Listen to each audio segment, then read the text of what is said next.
Well, I think one of the biggest things is you really learn who your friends are when you go through something hard. Hmm. Whether it's a loss of death or a loss of a marriage or, loss of whatever. You find out who your job blows up in your face, whatever it is. You find out who's going to stick by you.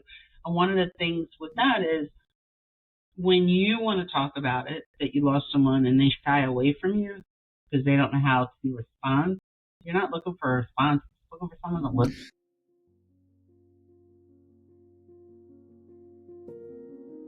Welcome to Rebuilding the Village, a podcast that seeks to explore the causes of modern problems by examining the roots of our metaphorical village through the systems and structures in society that may have been disrupted in the technological and industrial era that we inhabit. Thank you for joining me today. So, Randy, you are a mortician. How long have you been in this field of work for? I'm what we call a funeral director. I've been licensed since 1994, so a long time. So it's about 30 years now. Yeah, give or take. Like I'm not 100%. I don't have the exact, but yeah. Now, was that a family-related My profession? grandfather, my great uncle started the business. My dad and my uncle on my side, and then me and my cousins. My one brother, but he's out of the business now. It went from 2 principals. Now there's 8 of us, I think. Wow. Okay. I don't know. There's a lot. Yeah, it doesn't seem like the kind of, to me at least, off the top of my head, when you ask like a young kid, like, what do you want to be when you grow up? It's like mortician, but it's family related. Seems like it's. We have people that work here that are not family, employees that went to mortuary school to become funeral directors, and that's what they do. So what goes into the licensing process for something like that? Because I'm actually completely unfamiliar with it. So in order to go to mortuary school, you need at least an associate's degree. I would say my generation on down, most of us have bachelors because I think most of us weren't sure what we were going to do and ended up coming in. A lot of us worked here the boys worked here while they were in high school. I didn't start working here until I was 18, out of high school and going to college locally and needed, a job. And I went to Temple University in Philadelphia. I'm from the Philadelphia area. Mm-hmm.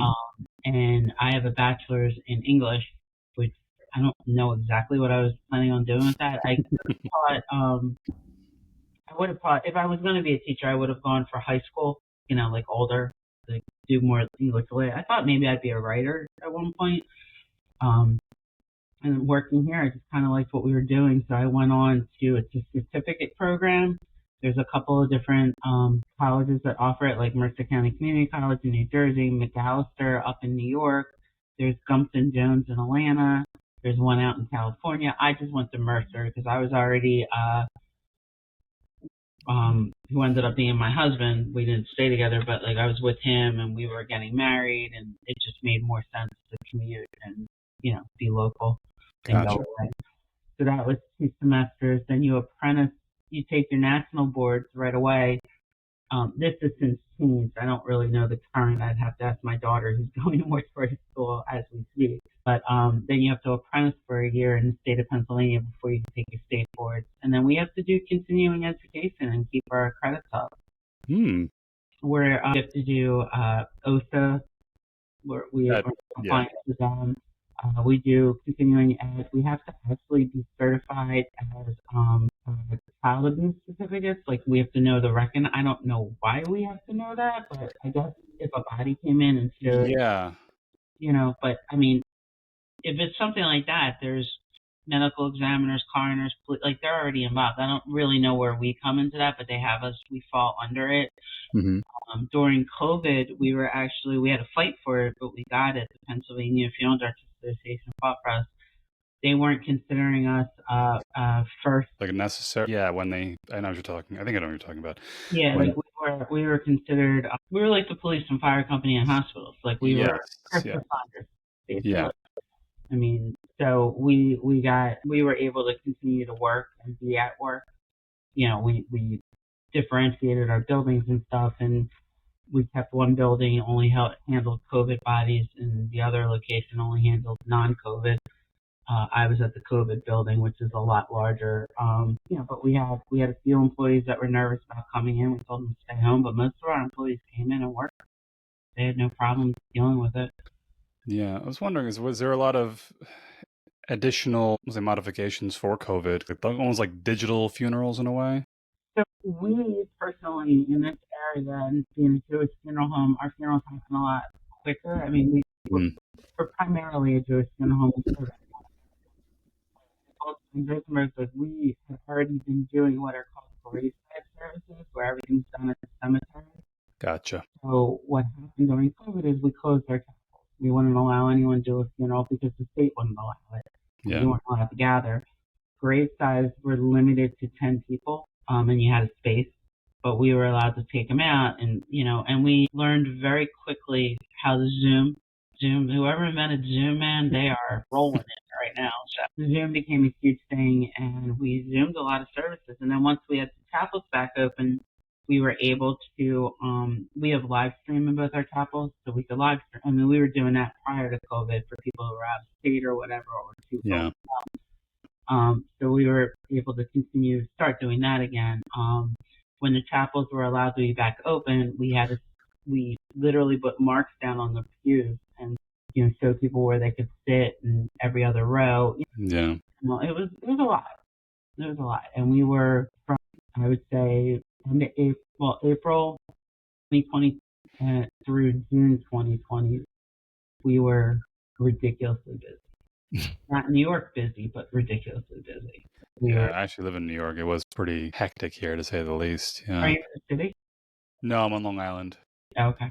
Yeah, you guys had it worse than we did. But, we handled it, and, we were used to doing large volumes. I mean, we've had days back when I was apprenticing here and going to school, we had 20 funerals in a day.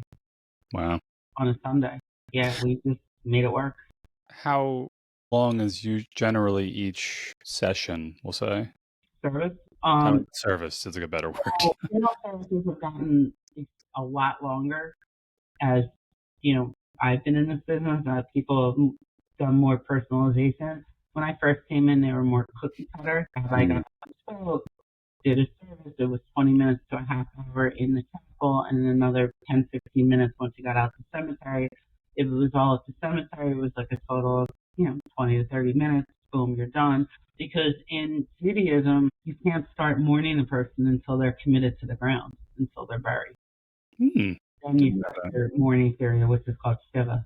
Gotcha. In Hebrew. So that was why, we bury within 24, if you're Orthodox, or 48 hours. We still bury pretty quickly, but unfortunately things have gone electronic with getting death certificates and permits, and you would think that would speed up the process, but it slowed it down. So it's been a whole. And of course, the state decided to go electronic, right before COVID. Good timing. Yeah, and they, unlike New York, who did it really well, and New Jersey, but New York more so for the size, like Pennsylvania. New York got all their doctors online. Like they have what's called an EDRS system, it's electronic registers for death certificates. And then they got all the funeral directors online. Pennsylvania kind of got all the funeral directors online, and we're still teaching doctors how to get online.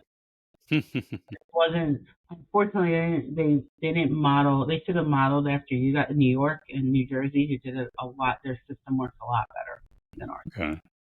So do you do primarily just Jewish funerals, or do you actually do like an interfaith, like multiple things? We will service anyone, and we're really trying to brand ourselves that we are here for any family, no matter what your race, religion, creed, doesn't matter. But, the name Goldsteins Rosenberg, it kind of screams Jew. And our primary clientele are Jewish. We do, where we're located in Philadelphia, we're in an area, East Oak Lane, that is primarily a Black, Asian. So we've been getting some Korean work, and we get, funny enough, there's a big Haitian community that we get a lot from. We do a lot of Black, we've done Black funerals out of here that, they live in a neighborhood. One of the things that's an advantage of our Broad Street location in Philadelphia is that it's huge. We have tons of parking, and we have 2 very large chapels. And people really like that when they're having a service, because, or whatever they're doing. That attracts them. Have you noticed an increase in interfaith funeral, like families of different religious backgrounds coming to mourn and then having different services within the same funeral setting? No. So basically, there's interfaith marriages where people will have like a priest and a rabbi, for argument's sake, stand up. In a funeral, they're interfaith families, but there's no interfaith funeral. I guess it's the person who's being buried. So I'll give you a prime example. Like my ex, he's deceased, but if we had been together when he died, I would have done it more his religion probably than mine. And he wasn't practicing. He actually identified more as being Jewish, being around my family and all. But usually when the person dies, the family usually chooses to respect what religion they were born into, and they kind of tend to, like, if your surviving spouse is not Jewish, say they're Christian or Catholic, they call us and say, my husband was Jewish, I want to do a Jewish funeral, how do I do this? So there's I've never seen a priest and a rabbi do a funeral together, ever, in my 30 years. Makes sense. Now, does it happen in other places? Maybe. Yeah. Here's a question. Have you ever had, because I'm just randomly curious, have you ever had like unfortunate accidents where like a couple both were passed away at the same time, and then they had a funeral procession within the same setting, but then maybe they had different religious backgrounds? I've had couples that have died in accidents and stuff, and truthfully, I've never had one that were different religions. They've all been Gotcha. Jewish, Okay. ones that I've dealt with.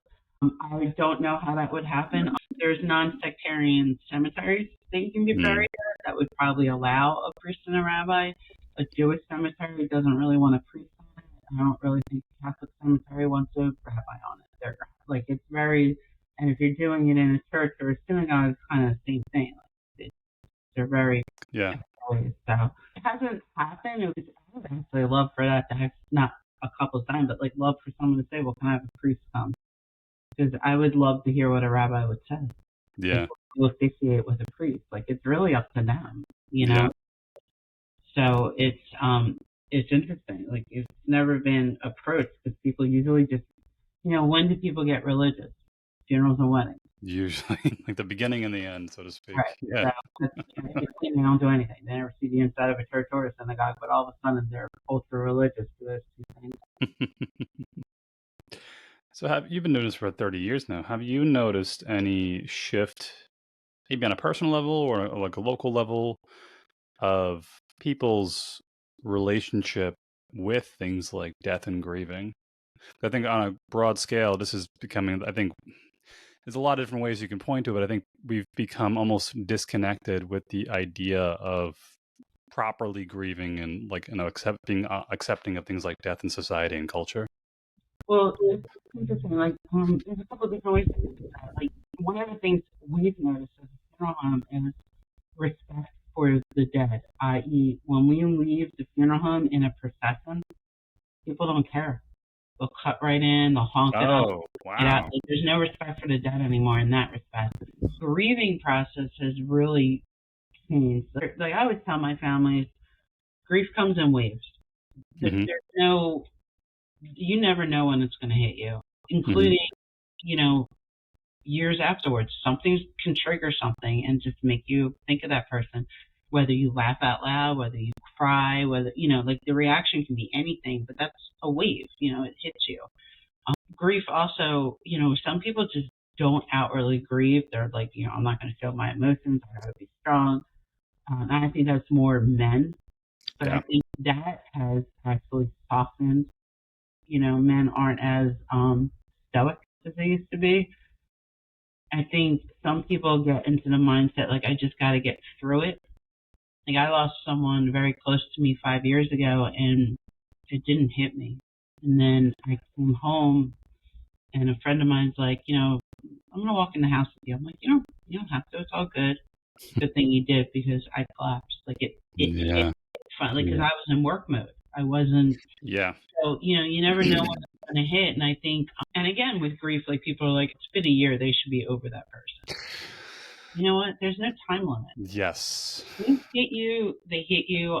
Look, I wasn't with my ex when he died, but I still have moments where I think about it. Like our daughter just got engaged and bought a house, and it hit me. Her dad's not here. That's such a huge thing. We talked about it, and I think it hit me harder than it hit her because as much as we had our issues, it's still his daughter. And so, and again, like grief is.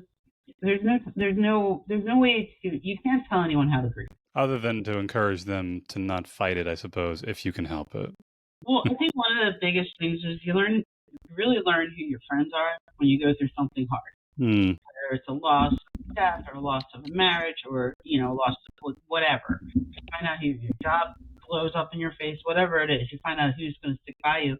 And one of the things with that is when you want to talk about it, that you lost someone and they shy away from you because they don't know how to respond, you're not looking for a response. You're looking for someone to listen.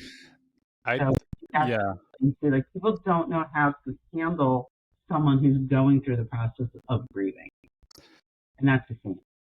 It's something I think I'm not sure where you say you learn it, maybe in family, maybe growing up, but I notice this more with, like you mentioned, with men, with like the stoicism. Men seem to have I do massage therapy for work, so I deal with people's problems basically all day, every day, on top of like working on them. And I've gotten very good at learning how to like. Yes, exactly. Yep. Like basically unofficial therapy license, basically. But I've gotten very good about realizing like this person just needs to talk. They're not looking for an answer, or this person is actually looking for an answer. They're looking for suggestion or advice. But I think a lot of people, especially a lot of men, have this problem with like going into problem solving mode. So when you're starting to grieve and it's like, oh, what can I do for you? I've got so many, like, I've had stories, people tell me they're hysterical laughing about like, I was just thinking of my mom and I just started crying and like the guy I was with just freaked out and didn't know what to do. And he was in complete panic. Like, nothing, you need to just sit there and just let me cry. It's okay. And they're like, this has to be something I do to solve it. Like nothing. The best thing you could do is just like, give me a hug. That's all it is. That's all I need right now. It's almost like mom mode. When you're a mom, yes, you want to fix stuff for your kids, and you can't do it. So I think as a woman, you kind of learn that pretty quick. Like you just need to listen. You can't really fix things. It's hard. It's hard to watch someone grieve. It's like cause there's nothing you can say to someone to make it better. This person, they lost someone special in their lives. There's nothing to fix that. Just be there for them. And that's, sometimes that just means sitting there and saying nothing. Other times it says, hey, we're going out for dinner. We're picking you up. You're coming. That type of thing. I mean, it's especially when you lose like your spouse or your partner and you're the third wheel, the fifth wheel, the seventh wheel, however many couples are going. And it's always nice, like when I separated from my husband, it was great. Like I would go out with my girlfriends and, but I would go home to an empty house. My kids were at and they would go home to their husbands. Yeah. It's lonely. It's a lonely feeling. And that's part of grieving. Like you don't realize how lonely you are when you're the last one. It's a whole life adjustment. So, people don't know. Grief scares a lot of people. And I think when you're on the outside and you're looking in at the person going through the grief, you really have no idea what to say, what to do. And it's tough. And I think for me, my biggest thing that I've learned over the years of doing this is the number one skill we have as funeral directors is listening to our families, listening to what they say. You mean like the clients, whatever it is, or just get it off, whatever. And that's I think comes with age and just experience.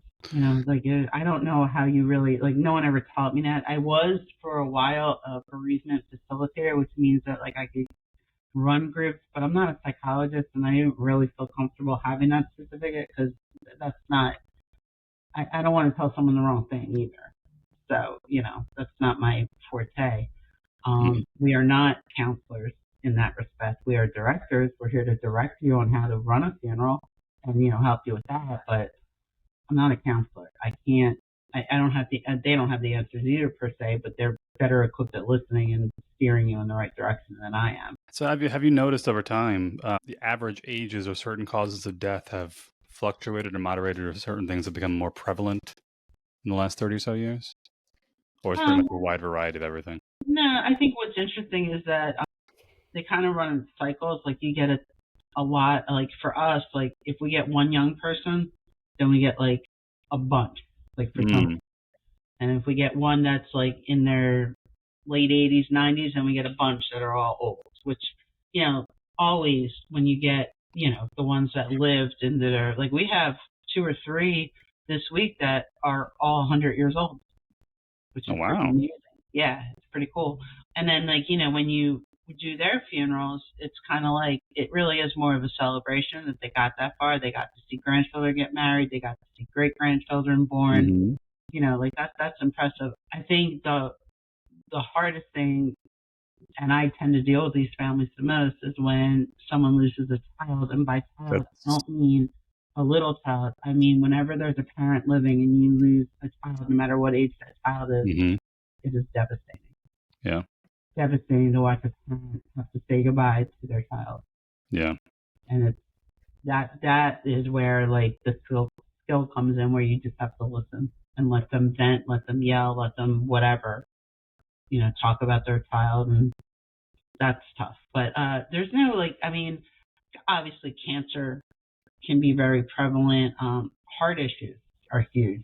You feel like, you know, whatever the going trend is on the news is what you feel like everywhere else, you know. And of course, COVID, back when that was rearing its ugly head, that became a big issue. So. Absolutely. I'm curious though. That has to be. I guess you get better with practice, but it has to be emotionally heavy on you and the people that run the place. That every day people are coming in with just like the worst news possible. Even though you are really helping them a lot, but if they come in like you said, it happens in waves. So it's like, all right, we got 10 funerals this week, and 8 of them are small children. This is going to be an emotionally heavy week.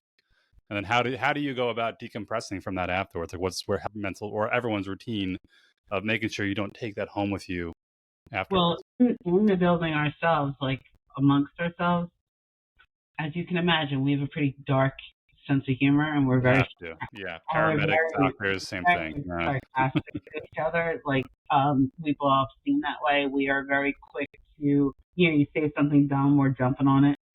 You know, we're going to make fun of it. But that's, again, our way of blowing off steam. Taking it home, when you don't know the person who died and you don't really know the family, yes, you make a connection to that family, but it's a lot easier to leave it at the door.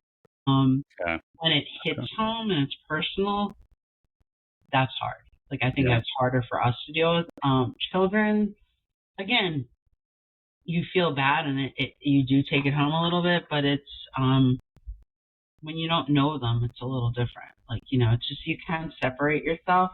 Look, I go home, the way I decompress, have a glass of wine, you know, go out with my friends. I cook, you know, stuff like that. Like, I watch a lot of stupid sitcoms and, you know, as my kids call it, weird criminal shows. I love that.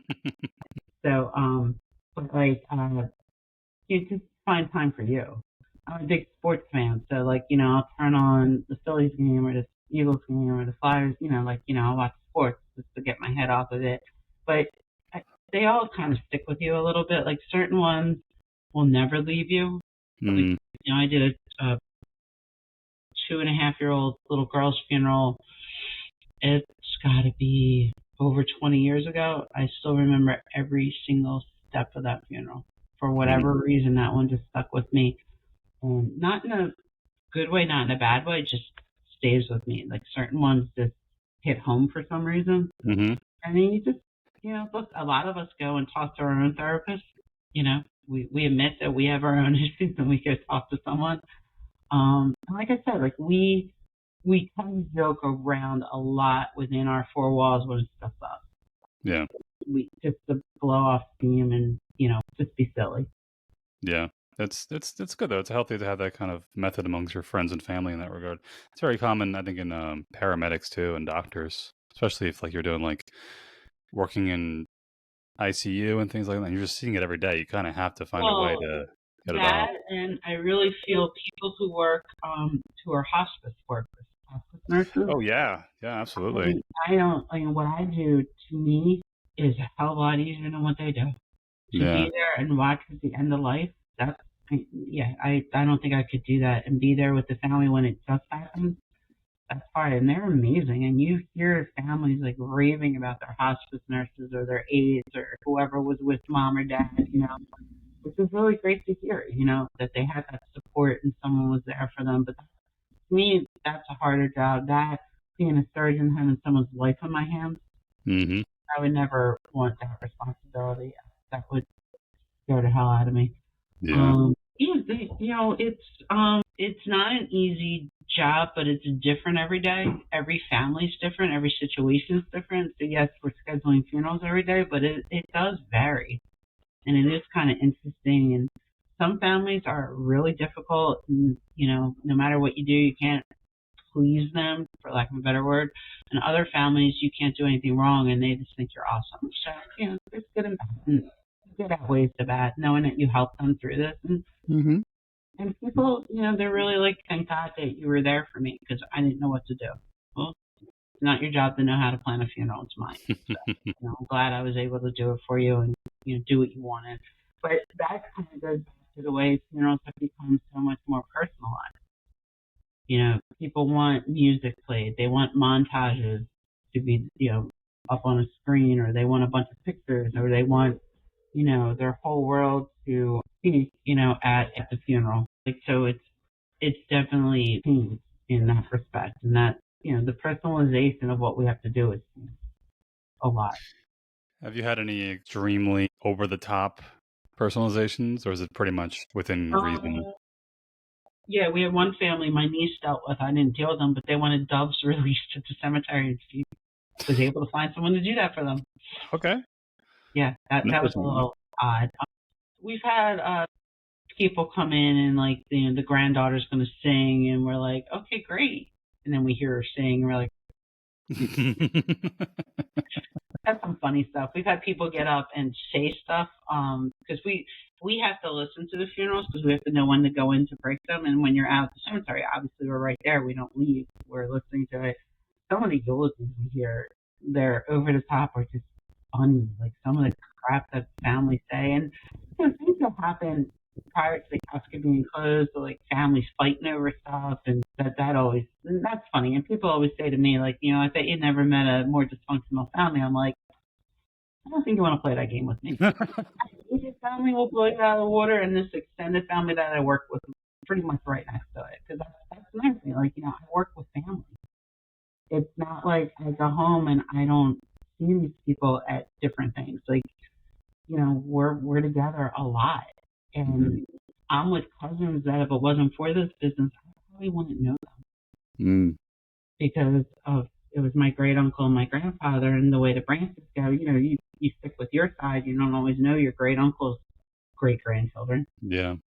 So that became really interesting. But the other thing is, we are, as a family, we fight, we go at it, we don't agree on everything, but out in public, we are thick as thieves. Like, blood is 100% thicker than water. Like, we are very protective of each other. We have each other's backs. I can say whatever I want about one of my cousins, but you can't, type thing. Yeah, they're pretty tight. But that's actually kind of cool too, because I have cousins that their grandmother and my father were first cousins. But my dad was close in age with his first cousin's son, and they were very close. They were in each other's weddings. So he's got 2 boys. I have 2 older brothers. There's 5 of us, and our age separation was 4.5 years from me being the youngest and my cousin being the oldest. We were raised like first cousins. Like, we were always together. We traveled with them. We were at each other's birthday parties. Like, we're all really close now. Like, it's crazy. But if it wasn't for the family business, I probably wouldn't know them at all. Yeah. We wouldn't have been as close. I don't know if my dad would have been as close with them because, again, they grew up under, and, my grandparents and my great uncle, aunt and uncle, they lived above the funeral home.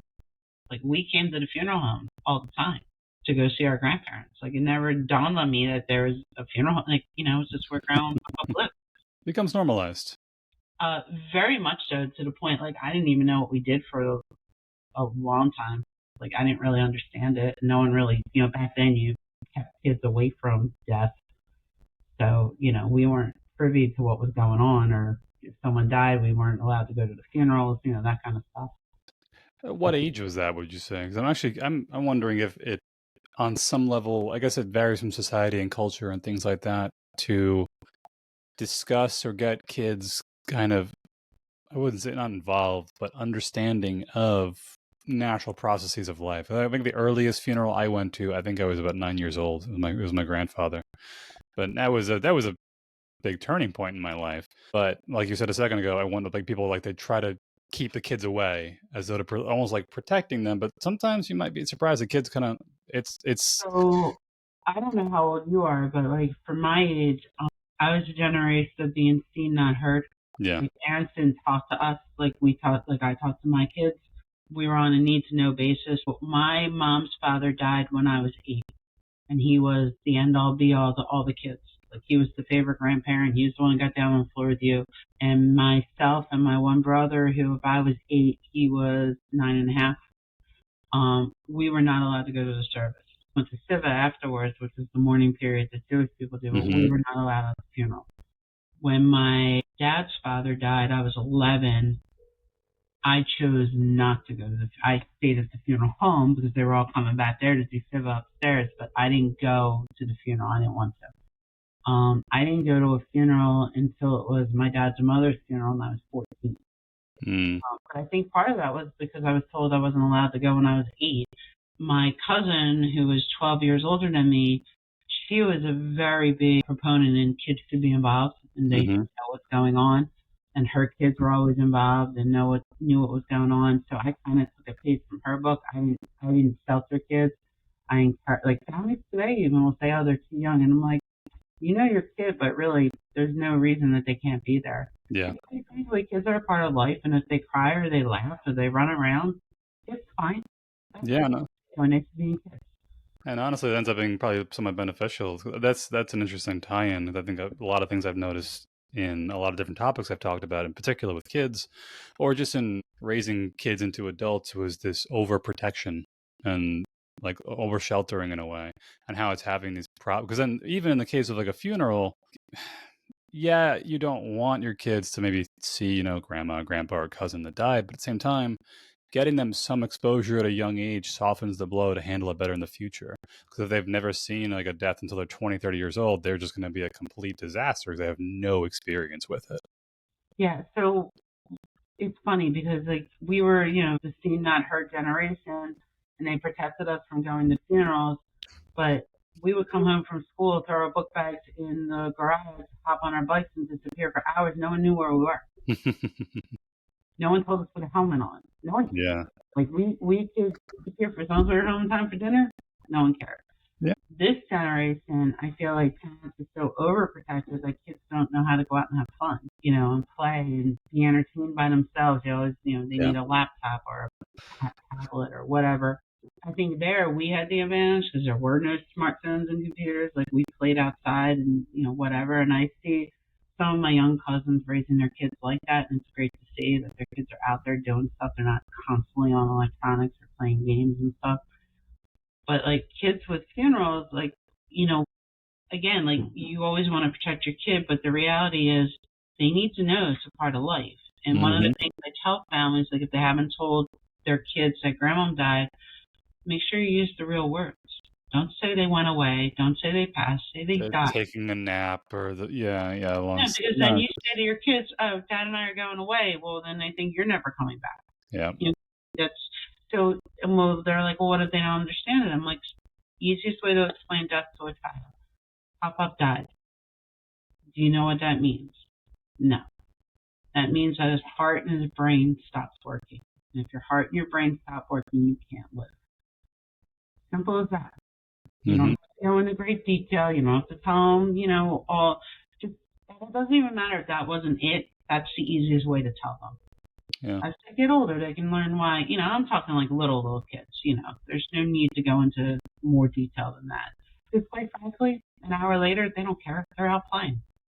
They're doing their thing, which is what they should be doing. Yeah. And I always tell families that when there's a loss and there's kids, please let the school know, let the camp know, depending on what time of year it is, let everyone know what's going on, because kids act out. I don't always know why they're acting out.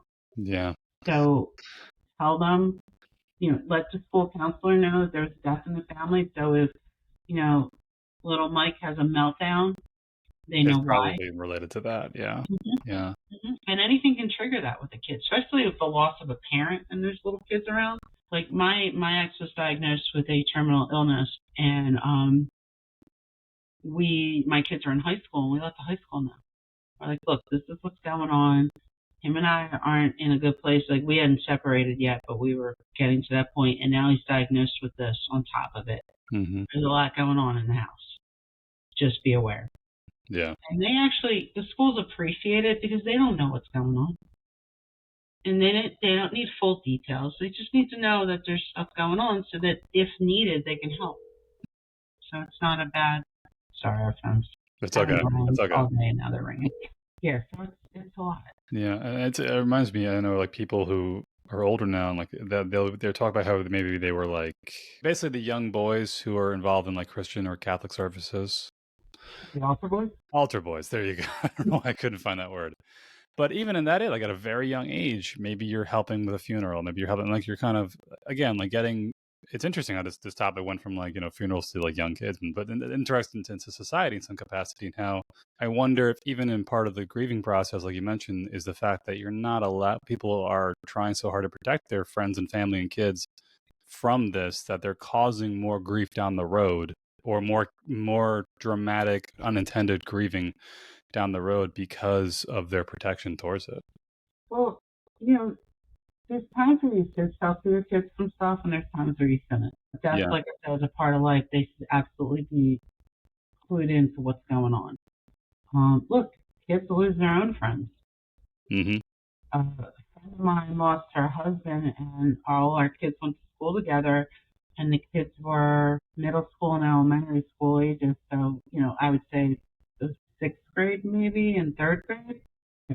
The kids went to the funeral. Yeah. They came to support their friends. I don't know if all of them fully understood what was going on, but they came, and I thought that was a great thing to support the kids that had lost someone, so that they understand what's going on. Do I think kids need to be privy to everything adults talk about? Absolutely not. I think there's certain conversations that they don't need to be a part of, and they walk in and ask. It's none of their business yet. Yeah. When they're at certain ages. But not all parents feel that way. But I'm also of the adage that, you get in trouble in school, well, what did you do? I'm not blaming the teacher. I want to know what you did. Yeah. And if the teacher was wrong, then let me and dad handle it. You're not getting involved. Yeah.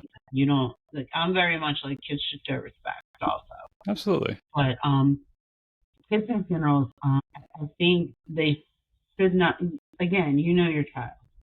If there's an issue with your child and you really don't think they can handle it, it's your call. You're the parent.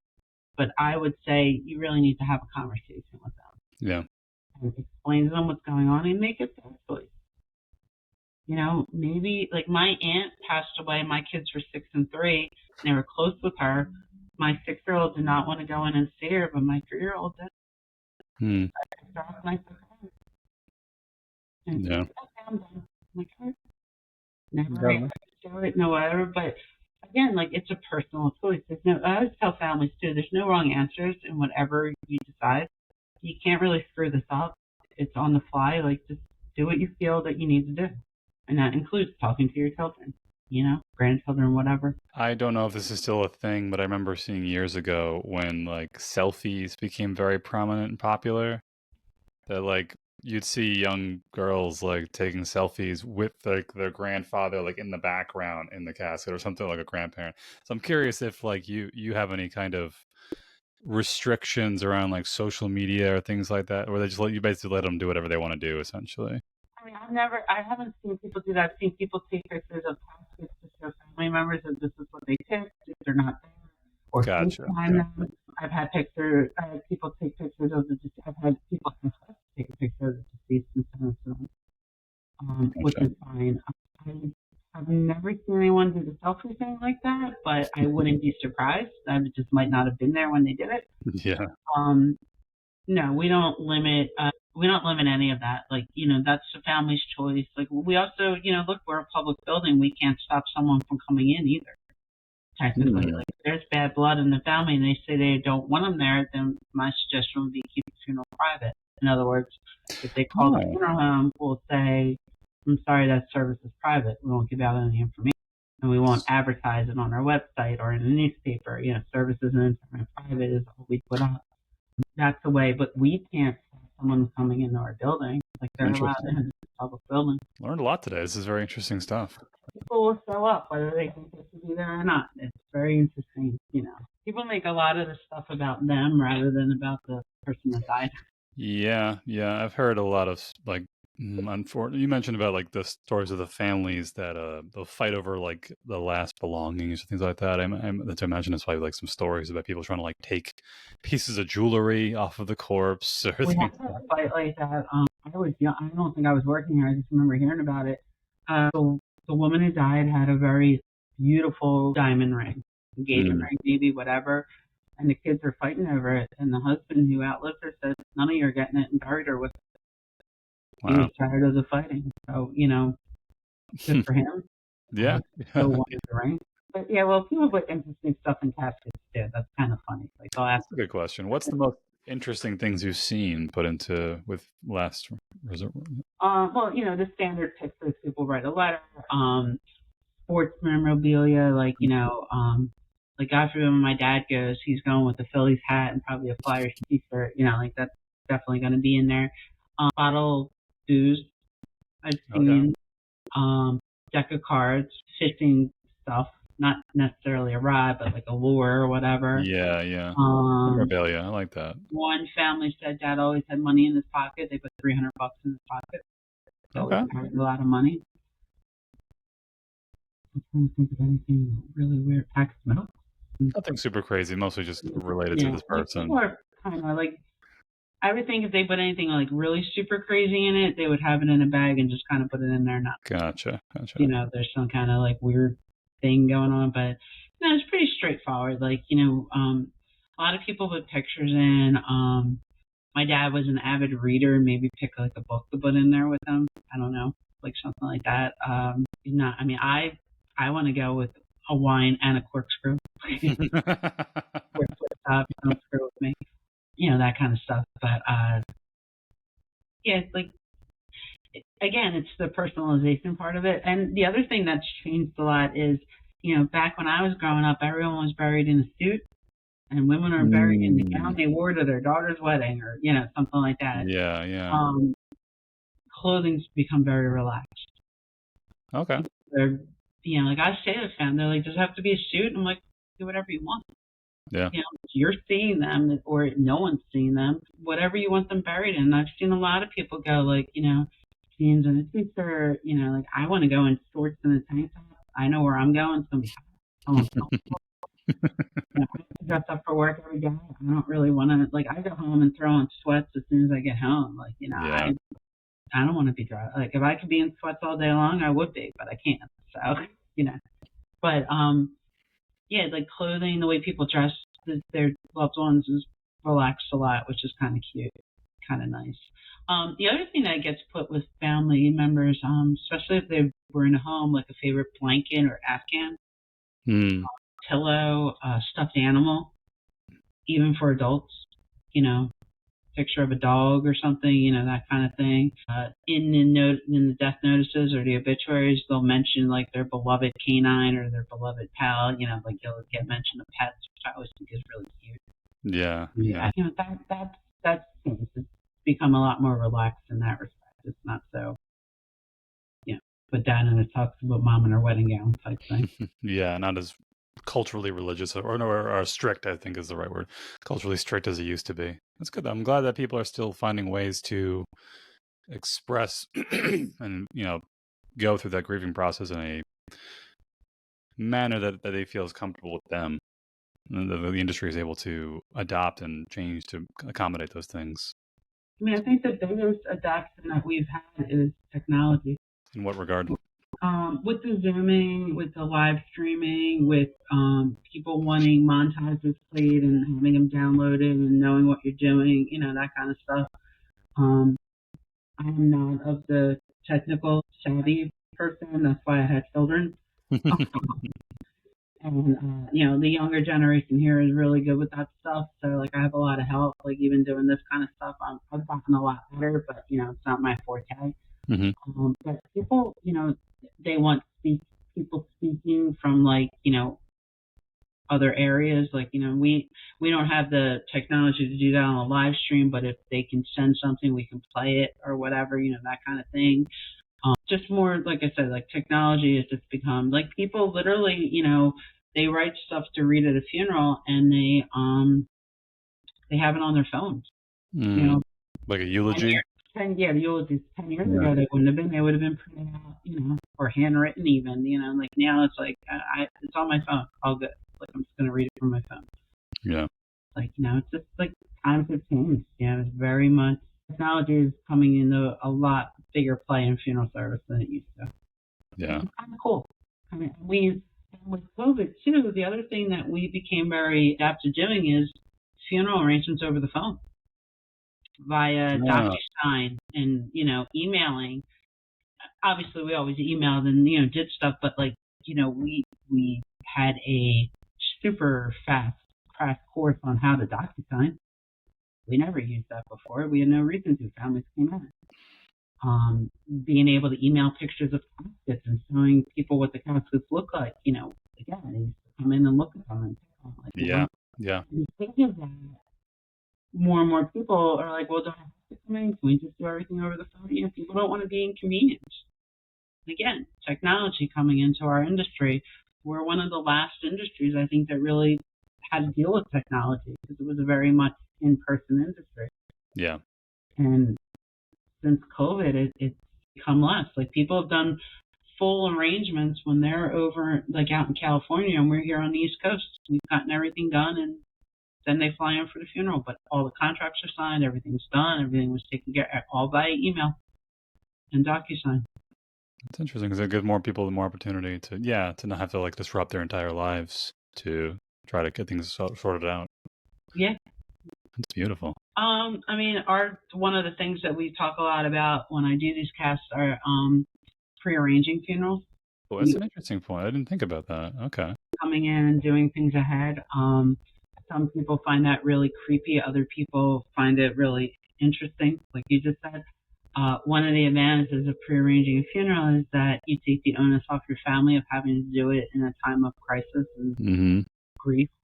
I can't tell you how many times families have said, I can't thank my mom or dad enough for doing this ahead of time. I wouldn't have known what to do. It makes it so much easier. I didn't have to make the choices. I've had funerals that happen where the one spouse dies, the other spouse comes in and says, I don't want my kids to have to go through this. I want to prearrange. I want to do what we did for my husband or my wife, blah, blah, blah. We get it all done.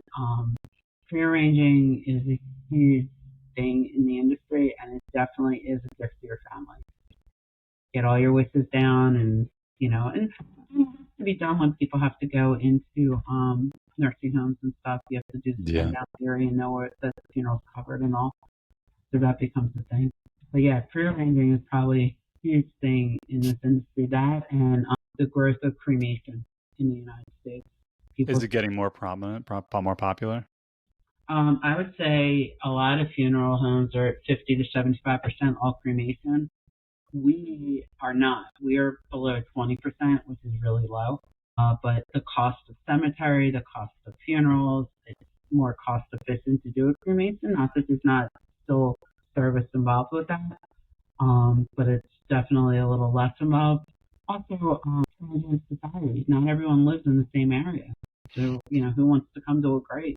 And you just scatter your loved ones somewhere or divide them up and everyone has a little bit of mom or dad, whatever your choice is. Cremation has become extremely popular in this country. Are you familiar with how it is over in other countries, or is that very culturally different? I was just up in Montreal, and in Canada, it's huge. They do almost all cremation. Like that's a huge, huge industry. I can't tell you why. I don't know if there's just not a lot of cemeteries, or it's just so expensive, or is it because the ground's frozen more up there than down? I don't really know. I know certain cultures, that's all they do. Like most Buddhist funerals, they're cremated. It's a cultural thing, depending on, other, like for Judaism, cremation is very anti. That's interesting because my mother was raised Jewish, but not really religious. And when she passed away, she actually requested to be cremated. Not unusual. If you're Orthodox, you would never cremate. Yeah, she wasn't Orthodox. Yeah. But also because of the Holocaust and the gas chamber. Ah. Yeah. That's a huge thing about it. It has a stigma to it. That said, are more and more Jewish people doing it? Yeah. But there's also a lot of more interfaith marriages. You know, maybe their spouse goes and they want to do the same thing. Yeah. It's just all. I guess going to a cemetery to visit a loved one is maybe becoming a little antiquated to some people. They don't want to go. You know, I mean, what's to say that they're there? Like, they can be anywhere you are. If they're in your heart, you know, you don't have to go to a certain place to visit your loved one. And, you know, again, like, people don't live, you know, I'm one of the odd families. Like, my whole family pretty much is here in this area. But I know a lot of families where, you know, one kid lives in California, another kid lives in Texas, mom and dad are living in New York. You know, like, no one's in the same area. So why would you, you know, want? Yeah. They might opt for cremation. Who knows? Yeah, it's become much more prominent now that, like, it's like in your case, it's almost rare that your family lives so close together, whereas most people nowadays are extremely scattered. But it's interesting to see how technology and things are kind of changing around it. But that's kind of the theme of the podcast, is like the village, in a way, rebuilding the village, is like, that's what it used to be, was like your family, your siblings, your cousins, they're all kind of in the area, and all of you were kind of like growing up together, helping each other kind of grow up together. And it's interesting to see how different things in society have kind of shifted in certain directions. Like, rather than encouraging people to try to stay closer together, now we have Zoom to accommodate for the difference. Or we have like FaceTime and things like that. So you kind of feel like you're there, but not really. And I'm curious to see how it evolves over time. If one day, 50 years from now, it's going to be 100% digital funeral, where like everybody's like, you're going to put out little like smartphones, and that's just going to be where they are, and no one's actually going to physically be there. I mean, it could be. You know, look, computers and smartphones really changed the world. I mean, when I went to school, you took math class, and they would say, you know, you're not going to have a calculator with you wherever you go. Well, I don't need to know how to add. I can just do it on my calculator. You know, that was how we were taught. There was no such thing as that. Smartphones and technology are great, but they're also horrible. Like, I think things have become very impersonal. Like, you know, my children are in their 20s, and they're the generation that texts. Like, everything's text, or like, you know, Instagram or whatever platform they're on. Yeah. So when they call me, in the beginning, when they started calling a little more often, my natural reaction was, "What's the matter? What happened? Why are you calling?" This has to be an emergency. Right. Now I've kind of like, relaxed a little bit, because they call a little bit more often. They're a little, you know, but it was funny. Like, that's the reaction, because like, why are you calling me? You always text. It's like, what's the issue? But it's cute. Like, it's funny, like, the way your head works. But yeah, technology really, I mean, it's changed everything. But especially with funerals, like like I said, you don't have to come home for the funeral anymore. You can watch it live stream. You can watch it on Zoom. You know, you don't have to uproot your life if you choose not to. I still think there's something about being there in person and being there for your family. Yeah, absolutely. And I was just going to say, I wonder if technology, I would argue it probably is impeding on the grieving process, because I imagine even at funeral services, you might have a lot of younger folks who are just sitting there like on their phones, because they don't know how to engage with like people around them who are like having like they're crying, like you said before, the stoicism, like they're crying, they're sad, they're just like, all I know is how to just look at funny videos on YouTube. So because I'm in an uncomfortable situation, I'm going to escape into my phone to try to avoid this. I would say, like, we make an announcement for services that, like, anyone has a phone or electronic device, please make sure it's on silent or vibrate. Yeah. And it's really funny. I have to say, around in this area, even the young kids, they seem to put their phones away for funerals. Okay. They don't seem to have it out. Like, there's something, maybe it's unwritten, maybe they were warned. I don't know, but it's kind of nice, because they're respectful that way. And Yeah. people don't come out because people, like I said, they have their eulogies written on it and they, need it up there, or they're going to play music off of it at the end of the service, beginning of the service. I don't really see a lot of people playing on their phones. Like that's a big thing with me. Like, we're out for dinner and I'm always like big phone boy. Yeah. And yet I always have mine out on the table with me because I can get a call at any time from work. And also I've been a single parent now, even though he was sick, for 10 years. So I always have my phone near me in case my kids need me. Even though they're not little kids anymore, they're still my kids. So like I need to, and I'm the only one they have to call. So I'm curious. Is this line of work like almost like an on-call kind of job, or like you just might get a phone call? If you're interested in coming in the funeral service, the first thing you need to know is it's not 9 to 5. Interesting. Didn't know that. Yeah. I give out my cell phone number to almost all my families. I always tell them you can text me, you can call me. Please preface who you are in the message. Please preface who you are in the text, so I know who's reaching out to me. I give them my work email, which is pretty much the only email I use. And you have to be available for these families. That said, people don't die on a schedule.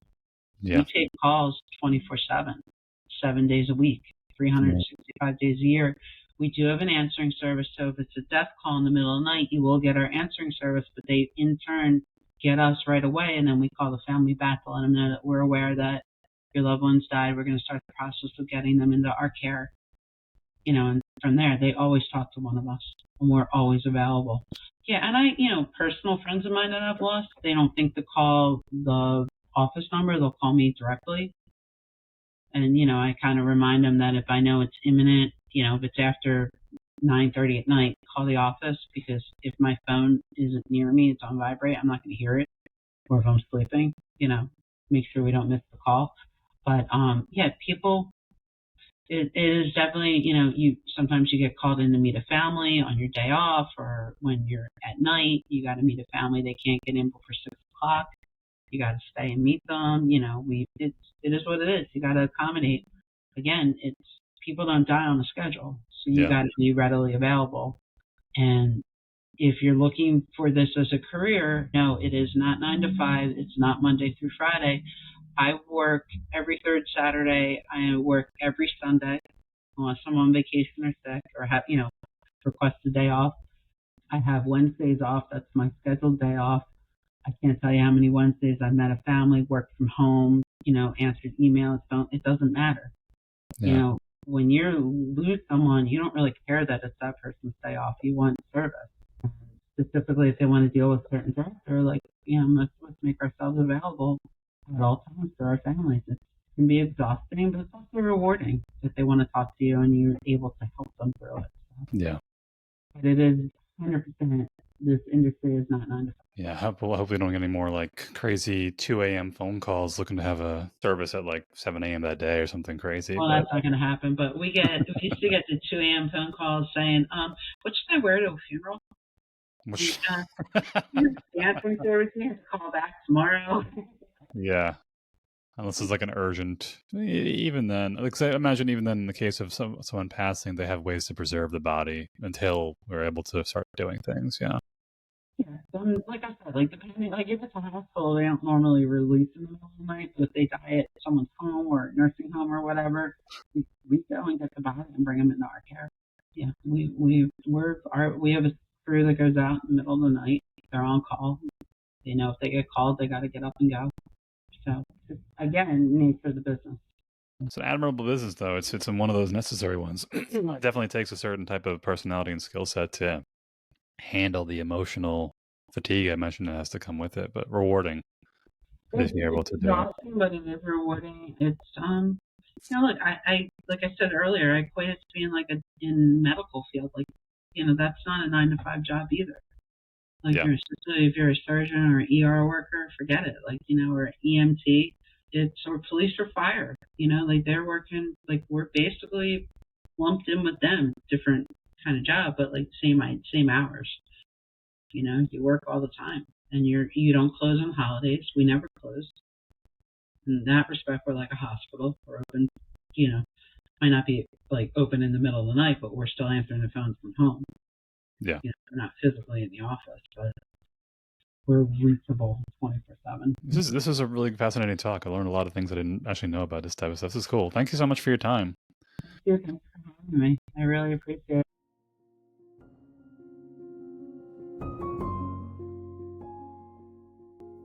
Thank you for joining us today. If you found us informative, thought-provoking, or learned something new, please leave a review or a comment and tell a friend about the podcast. Feedback means the world to me, as I want to make this the best possible podcast that it can be, and to help others identify the causes of and solutions to problems in their own lives and villages. Until next time, let's keep working on rebuilding the village.